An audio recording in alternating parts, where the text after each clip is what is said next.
ನಮಸ್ತೆ ಪ್ರಿಯ ಸದಸ್ಯರಿಗೆಲ್ಲ.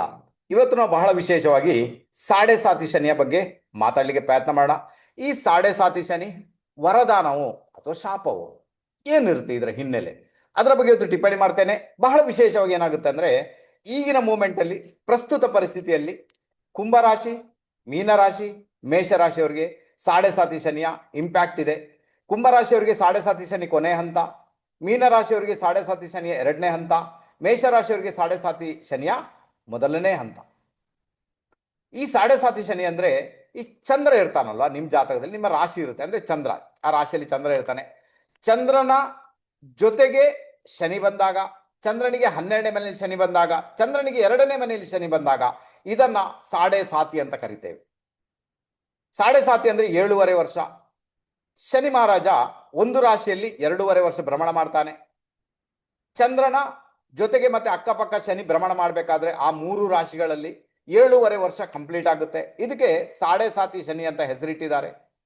ಮುಖ್ಯವಾಗಿ ಈ ಸಾಡೆ ಸಾತಿ ಶನಿಯಲ್ಲಿ ಏನಾಗುತ್ತೆ ಅಂದ್ರೆ, ಚಂದ್ರ ಬಂದು ಮನೋಕಾರಕ, ಶನಿ ಬಂದು ಕರ್ಮಕಾರಕ. ಈ ಮನೋಕಾರಕ ಚಂದ್ರನ ಬಳಿಗೆ ಶನಿ ಬರುವಾಗ ಮನಸ್ಸಿನ ಮೇಲೆ ಬಹಳ ಪ್ರೆಷರ್ ಕ್ರಿಯೇಟ್ ಆಗುತ್ತೆ, ತುಂಬಾ ಒತ್ತಡ ಬರ್ಲಿಕ್ಕೆ ಶುರುವಾಗುತ್ತೆ. ಪ್ರೆಷರ್ ಕುಕ್ಕರ್ ಹೇಗಿರುತ್ತೆ ಆ ತರದ ಒತ್ತಡ ಬರ್ಲಿಕ್ಕೆ ಶುರುವಾಗುತ್ತೆ. ಏನು ಒತ್ತಡ ಬರುತ್ತೆ ಅಂದ್ರೆ, ನಾನೆಲ್ಲೋ ಒಂದ್ ಕಡೆ ಇಷ್ಟವರೆಗೆ ಏನು ಸಾಧನೆನೇ ಮಾಡಿಲ್ಲ ಯಾವುದೇ ರೂಪದಲ್ಲಿ. ಎಜುಕೇಶನ್ ಅವ್ರಿಗೆ ಎಜುಕೇಶನ್ ಅಲ್ಲಿ, ಬಿಸ್ನೆಸ್ನವ್ರಿಗೆ ಬಿಸ್ನೆಸ್ ಅಲ್ಲಿ, ಕೆಲಸದವ್ರಿಗೆ ಕೆಲಸದಲ್ಲಿ, ಏನ್ ಬೇಕಾದ್ರಲ್ಲಿ ಸರ್ ಏನು ಸಾಧನೆ ಮಾಡಿಲ್ಲ ಸರ್, ಏನೋ ಒಂದು ಸಾಧನೆ ಮಾಡಲೇಬೇಕು. ಪ್ರೆಷರ್ ಕ್ರಿಯೇಟ್ ಮಾಡಿಸ್ತಾನೆ ಶನಿ ಮಹಾರಾಜ. ಮಾಡು, ಏನಾದ್ರೂ ಮಾಡು, ಏನಾದ್ರೂ ಮಾಡು, ನಿಮ್ಮನ್ನು ಓಡಾಡಿಸ್ತಾನೆ. ಯಾಕಂದ್ರೆ ಮನಸ್ಸಿನ ಮೇಲೆ ಟೆನ್ಷನ್ ಕ್ರಿಯೇಟ್ ಆಗಿದೆ. ಈಗ ಏನೋ ಮಾಡ್ಬೇಕೀಗ, ದುಡ್ಡು ಮಾಡ್ಬೇಕಾದ್ರೂ ಅದು ಕೂಡ, ಸಾಧನೆ ಬೇರೆ ರೀತಿಯಲ್ಲಿ ಅದು ಕೂಡ, ಮನೆ ಮಾಡಬೇಕು, ವಾಹನ ತಗೊಳ್ಬೇಕು, ಮನೆ ಕನ್ಸ್ಟ್ರಕ್ಷನ್ ಮಾಡಬೇಕು, ಭೂಮಿ ಕಟ್ಟಬೇಕು, ಭೂಮಿ ಖರೀದಿ ಮಾಡಬೇಕು. ಅದಕ್ಕೆ ಬೇಕಾಗಿ ಕೂಡ ಓವರ್ ಆಲ್ ನಿಮ್ಮನ್ನ ಶನಿ ಮಹಾರಾಜ ಓಡಾಡಿಸ್ತಾನೆ. ಕೆಲವರಿಗೆ ಮದುವೆ ಆಗುವುದಿಲ್ಲ, ಮದುವೆ ಆಗಿರುವುದಿಲ್ಲ, ಮಕ್ಕಳಾಗಿರುವುದಿಲ್ಲ, ಅದಕ್ಕೆ ಬೇಕು ಪ್ರಯತ್ನ ಮಾಡ್ತಾರೆ, ಅದು ಕೂಡ ಅವ್ರಿಗೆ ನೆರವೇರುತ್ತೆ ಎಲ್ಲ ರೀತಿಯಲ್ಲಿ ಕೂಡ. ಈಗ ಇಲ್ಲಿ ಏನಾಗುತ್ತೆ ಗೊತ್ತಾ, ಹೇಳಲಿಕ್ಕೆ ಏನಾಗುತ್ತೆ, ಏನಾದ್ರೂ ತೊಂದರೆ ಬಂದಾಗ ನಾವು ಹೇಳ್ತೇವೆ ಸಾಡೆ ಸಾತಿ ಶನಿ ನಡೀತಾ ಉಂಟು ಅಂತ. ಇಲ್ಲಿ ಮುಖ್ಯವಾಗಿ ಸಾಡೆ ಸಾತಿ ಶನಿ ಪ್ರಾಬ್ಲಮೆಟಿಕ್ ಅಂತ ಅಲ್ಲ. ಕ್ಲಾಸಿಕ್ ಟೆಕ್ಸ್ಟ್ ಏನ್ ಹೇಳುತ್ತೆ, ಸಾಡೆ ಸಾತಿ ಶನಿ ಅಂತ ಏನಿದೆ, ನಿಮ್ಮ ಕರ್ಮಗಳಿಗೆ ಸಂಬಂಧಪಟ್ಟಂತೆ ಯಾತೋ ಒಳ್ಳೆಯ ಫಲ ಯಾತೋ ಕೆಟ್ಟ ಫಲವನ್ನ ಸಾಡೆ ಸಾತಿ ಶನಿಯಲ್ಲಿ ಆತ ಟ್ರಿಗರ್ ಮಾಡ್ತಾನೆ ಅಂತ. ಶನಿ ಮಹಾರಾಜ ನ್ಯಾಯ ದೇವತೆ, ಶನಿ ಮಹಾರಾಜ ನ್ಯಾಯ ತೀರ್ಮಾನ ಮಾಡ್ತಾನೆ. ಹಾಗಾದ್ರೆ ಸಾಡೆ ಸಾತಿಯಲ್ಲಿ ನ್ಯಾಯವನ್ನ ಡೆಫಿನೆಟ್ ಆಗಿ ತೀರ್ಮಾನ ಮಾಡ್ತಾನೆ. ಶನಿಗೆ 3 ನಕ್ಷತ್ರಗಳಿದೆ. ಆ 3 ನಕ್ಷತ್ರಗಳು ಕೂಡ ಜಲತತ್ವದ ರಾಶಿಯಲ್ಲಿ ಬರುತ್ತೆ. ಈ ಜಲತತ್ವದ ರಾಶಿಗಳು ಯಾವುದೆಲ್ಲ? ಕರ್ಕಟಕ ರಾಶಿ, ವೃಶ್ಚಿಕ ರಾಶಿ, ಮೀನ ರಾಶಿ. ಇದನ್ನ ಮೋಕ್ಷದ ರಾಶಿಗಳು ಅಂತ ಕರಿತೇವೆ. ನೈಸರ್ಗಿಕ ಜನ್ಮಗುಣೆಯನ್ನು ತೆಗೆದುಕೊಂಡಾಗ ಈ 3 ರಾಶಿಗಳನ್ನ, ಜಲತತ್ವದ ರಾಶಿಗಳನ್ನ ಮೋಕ್ಷದ ರಾಶಿಗಳು ಅಂತ ಕರಿತೇವೆ. ಅಷ್ಟೇ ಅಲ್ಲ, ಅದು ಬ್ರಾಹ್ಮಣ ತತ್ವದ ರಾಶಿಗಳು, ಅದರಿಂದ ನಾಲೆಜ್ಗೆ ಸಂಬಂಧಪಟ್ಟಂತ ರಾಶಿ ಅಂತ ಕೂಡ ಕರಿತೇವೆ. ಮಟ್ಟಿಗೆ ಸಾಧನೆ ಮಾಡ್ಲಿಕ್ಕೆ ಕೂಡ ಇದೇ ರಾಶಿ ಬೇಕು. ಅಂದ್ರೆ ಈ 3 ರಾಶಿಗಳು ಕೂಡ ವಿಶೇಷವಾಗಿ ಜಲತತ್ವ, ಬ್ರಾಹ್ಮಣ ವರ್ಣ, ಆನಂತರ ಉತ್ತರ ದಿಕ್ಕು, ಈ ರಾಶಿಗಳಲ್ಲಿ ಶನಿಯ ನಕ್ಷತ್ರ ಇದೆ. ಈಗ ಕರ್ಕಾಟಕ ರಾಶಿಯಲ್ಲಿ ಪುಷ್ಯ ನಕ್ಷತ್ರದ 4 ಪಾದಗಳಿದೆ. ಜ್ಯೇಷ್ಠ ರಾಶಿಯಲ್ಲಿ ಅನುರಾಧ ನಕ್ಷತ್ರ, ಅಂದ್ರೆ ಶನಿಯ ಅನುರಾಧ ನಕ್ಷತ್ರದ 4 ಪಾದಗಳು ಪೂರ್ತಿಯಾಗಿ ಅಲ್ಲೇ ಇದೆ. ಆನಂತರ ಮೀನರಾಶಿಯಲ್ಲಿ ಶನಿ ಮಹಾರಾಜನ ಉತ್ತರಾಭಾದ್ರ ನಕ್ಷತ್ರದ 4 ಪಾದಗಳು ಕೂಡ ಅಲ್ಲೇ ಇದೆ. ಇದು ಏನ್ ಕಥೆ ಹೇಳುತ್ತೆ? ಜಲತತ್ವದ ರಾಶಿಗಳಂದ್ರೆ ಇಮೋಷನ್ಸ್ ಅನ್ನ ಕ್ಯಾರಿ ಮಾಡುವಂತ ರಾಶಿಗಳು, ಅಲ್ಲಿನೇ ಶನಿಯ ನಕ್ಷತ್ರಗಳಿದೆ. ಹಾಗಾದ್ರೆ ಶನಿ ಮಹಾರಾಜ ಏನ್ ಮಾಡ್ತಾನೆ, ಈಗ ನಿಮ್ಮ ಇಮೋಷನ್ಸ್ ಅನ್ನ ಕ್ಯಾರಿ ಮಾಡ್ತಾನೆ. ಯಾರಿಗದ್ದು ತೊಂದರೆ ಕೊಟ್ಟಿರ್ತೀರಾ ಅದು ಇಮೋಷನ್ಸ್ ಕ್ಯಾರಿ ಆಗುತ್ತೆ, ಯಾರಿಗೂ ಒಳ್ಳೇದನ್ನ ಮಾಡಿರ್ತೀರಾ ಆ ಇಮೋಷನ್ಸ್ ಕ್ಯಾರಿ ಆಗುತ್ತೆ. ಹಾಗಾದ್ರೆ ಇದು ಯಾವಾಗ ಟ್ರಿಗರ್ ಆಗುತ್ತೆ? ಸಾಡೆ ಸಾತಿ ನಡೆದಾಗ, ಅಷ್ಟಮದ ಶನಿ ಬಂದಾಗ, ಪಂಚಮ ಶನಿ ಬಂದಾಗ ಇದು ಟ್ರಿಗರ್ ಆಗುತ್ತೆ. ಈಗ ಅಷ್ಟಮ ಶನಿ ಮತ್ತೆ ಪಂಚಮ ಶನಿ ಬಗ್ಗೆ ಬೇರೆನೇ ವಿಡಿಯೋ ಮಾಡಿ ಹಾಕ್ತೇನೆ, ನಿಮ್ಗೆ ಕ್ಲಾರಿಟಿ ಸಿಗುತ್ತೆ. ಈಗ ನಾವು ಮಾತಾಡೋಣ ಸಾಡೆ ಸಾತಿ ಬಗ್ಗೆ. ಇಲ್ಲೇನಾಗುತ್ತೆ, ಈಗ ಗೊತ್ತಾಯ್ತು ನಿಮ್ಗೆ, ಶನಿ ಮಹಾರಾಜ ಇಮೋಷನ್ಸ್ ನ ಕ್ಯಾರಿ ಮಾಡ್ತಾನೆ. ಒಳ್ಳೆ ಇಮೋಷನ್ಸ್ ಉಂಟು, ಕೆಟ್ಟ ಇಮೋಷನ್ಸ್ ಉಂಟು, ಅದೆಲ್ಲವೂ ಕೂಡ ನಿಮ್ಗೆ ಸಾಡೆ ಸಾತಿಯಲ್ಲಿ ಟ್ರಿಗರ್ ಆಗುತ್ತೆ. ಉದಾಹರಣೆಗೆ, ನೀವೇನೋ ಸ್ನೇಹಿತರಿಗೆ ತೊಂದರೆ ಕೊಟ್ಟು ಬಿಟ್ಟಿದ್ದೀರಿ, ಹಣಕಾಸಿನ ವಿಚಾರದಲ್ಲಿ ಫ್ರಾಡ್ ಮಾಡಿದ್ದೀರಿ, ಮಾನಸಿಕ ರೀತಿಯಲ್ಲಿ ಕಿರುಕುಳ ಕೊಟ್ಟಿದ್ದೀರಿ, ನಿಮ್ಮಿಂದಾಗಿ ಯಾವುದೋ ಒಂದು ಸಂಸಾರ ನಾಶ ಆಗಿದೆ, ತೊಂದರೆ ಆಗಿದೆ, ಅವರೆಲ್ಲ ಒಂದು ಪ್ರಾಣನೇ ಕಳ್ಕೊಂಡ್ಬಿಟ್ಟಿದ್ದಾರೆ, ಅಥವಾ ಅಂತಹ ಒಂದು ನೀವು ಮೃತ್ಯುತುಲ್ಯ ಕಷ್ಟವನ್ನ ಆ ವ್ಯಕ್ತಿಗಳಿಗೆ ನೀವು ನಿರ್ಮಾಣ ಮಾಡಿದ್ದೀರಿ. ಹಾಗಾದ್ರೆ ಸಾಡೆ ಸಾತಿ ಶನಿಯಲ್ಲಿ ಮೇ ಬಿ ನಿಮ್ಗೆ ಜೈಲುವಾಸ ಕೂಡ ಆಗ್ಬೋದು. ಅಷ್ಟೇ ಅಲ್ಲ, ನಿಮ್ಗೆ ಹಾಸ್ಪಿಟಲೈಸ್ಗಳಾಗುವಂತ ಯೋಗ ಕೂಡ ಕ್ರಿಯೇಟ್ ಆಗ್ಬೋದು. ಅಷ್ಟೇ ಅಲ್ಲ, ಇದ್ದದನ್ನೆಲ್ಲ ಕಳ್ಕೊಂಡು ಪಾಪರ್ ಕೂಡ ಆಗ್ಬೋದು. ಆ ಪರಿಸ್ಥಿತಿ ಕೂಡ ಕೆಲವರಿಗೆ ಕೆಲವೊಂದು ಬಾರಿ ನಿರ್ಮಾಣ ಆಗುತ್ತೆ ಸರ್. ಯಾಕಂದ್ರೆ ಶನಿಯ ಕೆಲಸ ಉಂಟಲ್ವಾ, ನ್ಯಾಯ ದೊರಕಿಸಿಕೊಡುವಂಥದ್ದು. ಆತ ಆ ಸಮಯ ಬಂದಾಗ ನ್ಯಾಯ ತೀರ್ಮಾನ ಮಾಡಿಯೇ ಮಾಡ್ತಾನೆ. ಅದರಿಂದ ನಾವು ಏನು ಮಾಡೋ ಹಾಗಿಲ್ಲ. ಅರ್ಥ ಆಯ್ತು ಅಂತ ಇಟ್ಕೊಳ್ತೇನೆ. ಬಟ್ ಅದು ನ್ಯಾಯ ತೀರ್ಮಾನ ಆಯ್ತು, ಆನಂತರ ಒಳ್ಳೇದಂತೂ ಮಾಡಿಯೇ ಮಾಡ್ತಾನೆ, ಅದು ಕೂಡ ಪಕ್ಕ 100% ಮಾಡ್ತಾನೆ. ಈಗ ಹಾಗಿಲ್ಲ, ನಾವೊಬ್ಬ ಸಾದಾ ಸೀದಾ ವ್ಯಕ್ತಿ, ನಾವು ಅಂಥದ್ದೇನು ತೊಂದರೆ ಯಾರಿಗೂ ಕೊಟ್ಟಿಲ್ಲ, ಗುರುತರವಾದಂಥ ಸಮಸ್ಯೆ ಯಾರಿಗೂ ಕ್ರಿಯೇಟೇ ಮಾಡಿಲ್ಲ ಅಂಥವ್ರಿಗೆಲ್ಲರಿಗೂ ಕೂಡ 7.5 ಶನಿ ಅತ್ಯುತ್ತಮವಾದ ರಿಸಲ್ಟ್ ಕೊಡ್ತೇನೆ. ನನ್ನ ಲೆಕ್ಕದಲ್ಲಿ ಎಲ್ರಿಗೂ ಕೊಡುತ್ತೆ. ಬಟ್ ನೀವು ಗುರುತರವಾದಂಥ ಒಂದು ಸಮಸ್ಯೆಯನ್ನು ಯಾರಿಗೋ ಕ್ರಿಯೇಟ್ ಮಾಡಿದ್ದೀರಿ ಅಂದಾಗ ಶನಿ ಮಹಾರಾಜ ಅದರ ಒಂದು ನ್ಯಾಯ ತೀರ್ಮಾನ ಮಾಡಿಯೇ ಮಾಡ್ತಾನೆ, ಅದು ಏನು ಮಾಡೋಕ್ಕಾಗಲ್ಲ. ಓವರಾಲ್ ನೋಡ್ಲಿಕ್ಕೆ ಹೋದ್ರೆ 7.5 ಒಂದು ಒಳ್ಳೆಯ ಯೋಗ ಕ್ರಿಯೇಟ್ ಆಗುತ್ತೆ. ನಿಮ್ಗೆ ಏನೆಲ್ಲ ಬೇಕು, ಮನೆ ಮಾಡಿಲ್ಲ, ಜಾಗ ಖರೀದಿ ಮಾಡಿಲ್ಲ, ಯಾವುದೇ ಸಾಧನೆನೇ ಮಾಡಿಲ್ಲ, ಹೈಯರ್ ಎಜುಕೇಶನ್ ಮಾಡಿಲ್ಲ, ನನಗೆ ಇಷ್ಟವರೆಗೆ ಮದುವೆನೇ ಆಗಿಲ್ಲ, ನನಗೆ ಮಕ್ಕಳೇ ಆಗಲಿಲ್ಲ, ಇಂಥದ್ದೆಲ್ಲ ಒಂದು ಇಂಪ್ಯಾಕ್ಟ್ ಇರುವಾಗ ಈ 7.5 ಶನಿಯಲ್ಲಿ ಅದನ್ನೆಲ್ಲ ಮೆಟ್ಟಿ ನಿಂತು ಆ ಸಾಧನೆಯನ್ನ ಮಾಡಲಿಕ್ಕೆ ನಿಮ್ಗೆ ಅದು 7.5 ಶನಿ ಸಪೋರ್ಟ್ ಅಂತೂ 100% ಮಾಡುತ್ತೆ ಸರ್.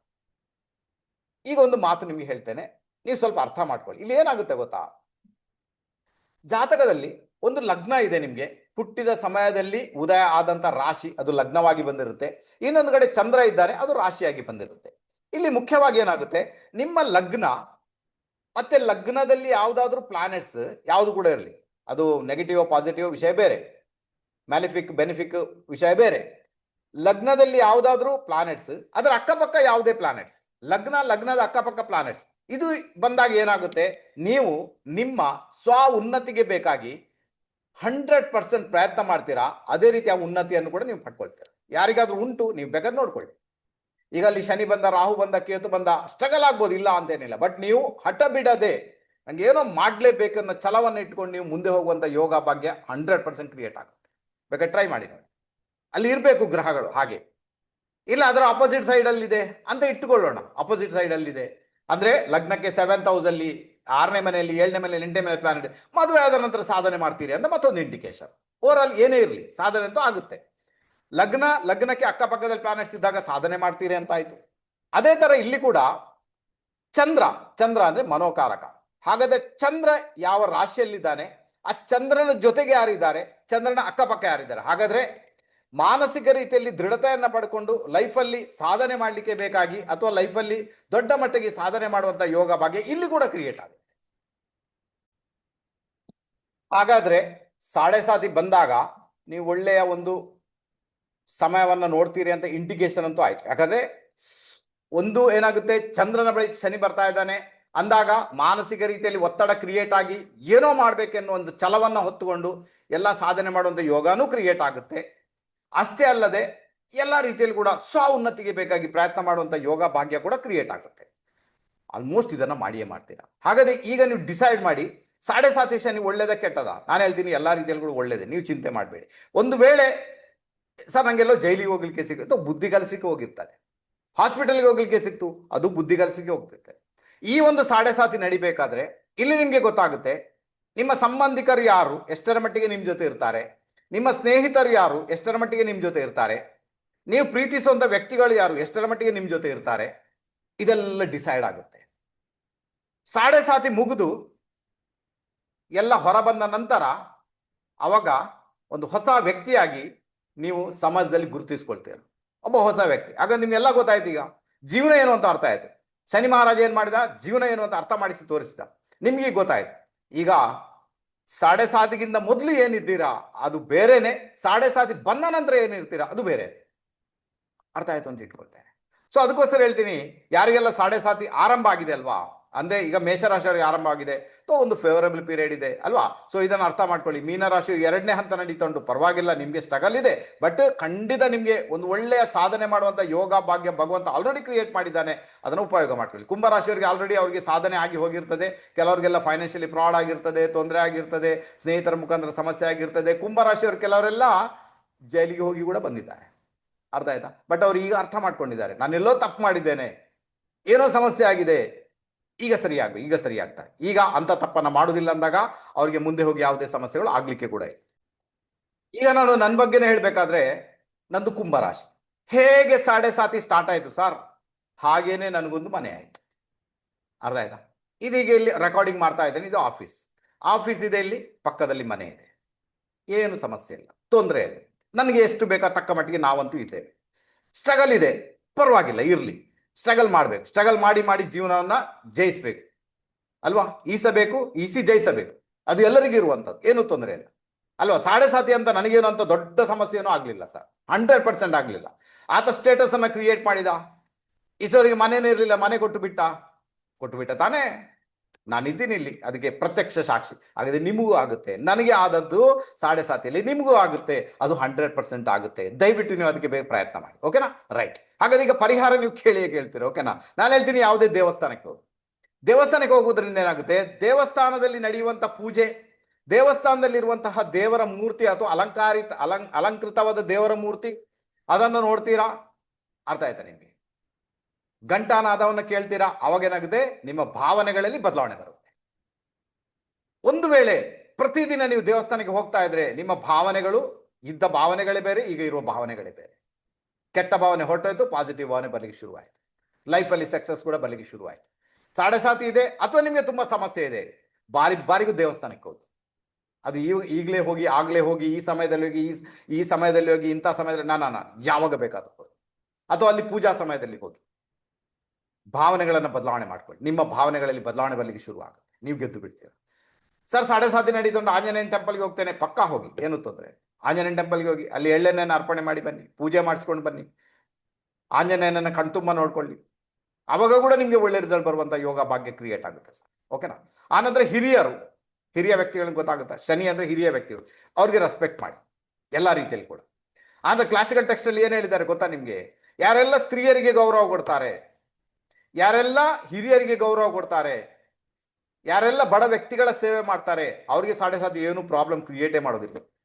ಯಾವುದೇ ಸಮಸ್ಯೆ ಇದ್ರೂ ಕೂಡ ಸಾಲ್ವ್ ಆಗಲಿಕ್ಕೆ ಶುರುವಾಗುತ್ತೆ. ಹಾಗಾದ್ರೆ ಇಲ್ಲಿ ಸ್ತ್ರೀಯರಿಗೆ ಗೌರವ ಕೊಡೋದು ಬಹಳ ದೊಡ್ಡ ಮಟ್ಟಿಗೆ ಇಂಪ್ಯಾಕ್ಟ್ ಅನ್ನು ಕ್ರಿಯೇಟ್ ಮಾಡುತ್ತಾ 100% ಮಾಡುತ್ತೆ.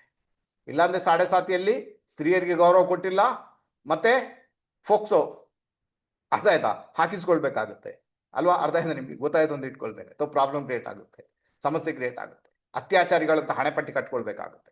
ಬೇಡ ಇದೆಲ್ಲ. ಹಾಗಾದ್ರೆ ಏನು ಮಾಡಬಾರ್ದು, ಸ್ತ್ರೀಯರಿಗೆ ಗೌರವ ಕೊಡಿ. ಆನಂತರ ಅನ್ನದಾನ ಮಾಡಿ, ಎಲ್ಲಿ? ಅನಾಥಾಶ್ರಮದಲ್ಲಿ ಸಾಧ್ಯ ಆದರೆ, ತಿಂಗಳಿಗೆ ಒಮ್ಮೆ ಆದ್ರೂ ಕೂಡ, ಅಥವಾ ರೇಷನ್ ಡೊನೇಟ್ ಮಾಡಿ. ಓವರಾಲ್ ಏನಂದ್ರೆ, ಹಿರಿಯ ವ್ಯಕ್ತಿಗಳಿಗೆ ನಿಮ್ಮಿಂದ ಸಹಾಯ ಮಾಡಿ, ಅಲ್ಲಿಗೆ ಫಿನಿಶ್. ಎಷ್ಟು ಹಿರಿಯ ವ್ಯಕ್ತಿಗಳ ಒಂದು ಹಸಿವನ್ನ ತಣಿಸ್ತೀರಾ, ಅವರಿಗೆ ಒಂದು ಮೆಂಟಲ್ ಲೆವೆಲ್ ಅಲ್ಲಿ ಸಪೋರ್ಟ್ ಮಾಡ್ತೀರಾ, ಶನಿ ಮಹಾರಾಜ ಖುಷ್ ಆಗ್ಬಿಟ್ಟ. ಈಗ ಅದೇನು ಸಮಸ್ಯೆ ಬರ್ಬೇಕು ಸರ್? ನನ್ನ ಲೆಕ್ಕದ ಡೆಫಿನೆಟ್ ಆಗಿ ಅರ್ಥ ಆಯ್ತು ಅಂತ ಇಟ್ಕೊಳ್ತೇನೆ. ಸೊ ಇದನ್ನೆಲ್ಲ ಫಾಲೋ ಮಾಡ್ಲಿಕ್ಕೆ ಪ್ರಯತ್ನ ಮಾಡಿ. ಹಾಗಾದ್ರೆ ಈಗ ಡಿಸೈಡ್ ಮಾಡಿ ನೀವು, 7.5 ಶನಿ ನಿಮ್ಗೆ ಶಾಪನ ವರದಾನನ? ಹಾಗಾದ್ರೆ ವರದಾನ. ಅರ್ಥ ಆಯ್ತು ಅಂತ ಇಟ್ಕೊಳ್ತೇನೆ. ಕಾರ್ಯಕ್ರಮ ಇಲ್ಲಿಗೆ ಮುಗಿಸ್ತಿದ್ದೇನೆ. ಇನ್ನೊಂದು ರಹಸ್ಯಮಯ ವಿಡಿಯೋ ಜೊತೆಗೆ ನಿಮ್ಮ ಮುಂದೆ ಪ್ರತ್ಯಕ್ಷನಾಗ್ತೇನೆ. ಈ ವಿಡಿಯೋ ಇಷ್ಟ ಆಗಿದ್ದಲ್ಲಿ, ನನ್ನ ಕಂಟೆಂಟ್ ಇಷ್ಟ ಆಗಿದ್ದಲ್ಲಿ ದಯವಿಟ್ಟು ಇದನ್ನು ಶೇರ್ ಮಾಡಿ, ನಮ್ಮ ಚಾನಲ್ ಅನ್ನು ಸಬ್ಸ್ಕ್ರೈಬ್ ಮಾಡಿ, ಮತ್ತೆ ಬೆಲ್ ಐಕನ್ ಪ್ರೆಸ್ ಮಾಡಿ, ಮತ್ತೆ ಕಮೆಂಟ್ ಕೂಡ ಮಾಡಿ. ತುಂಬಾನೇ ಫೇವರೇಬಲ್ ಆಗುತ್ತೆ. ಇನ್ನೊಂದು ರಹಸ್ಯಮಯ ವಿಡಿಯೋ ಜೊತೆಗೆ ನಿಮ್ಮ ಮುಂದೆ ಪ್ರತ್ಯಕ್ಷನಾಗ್ತೇನೆ. ಅಲ್ಲಿವರೆಗೆ ಎಲ್ಲರಿಗೂ ನಮಸ್ತೆ. ಬಾಯ್.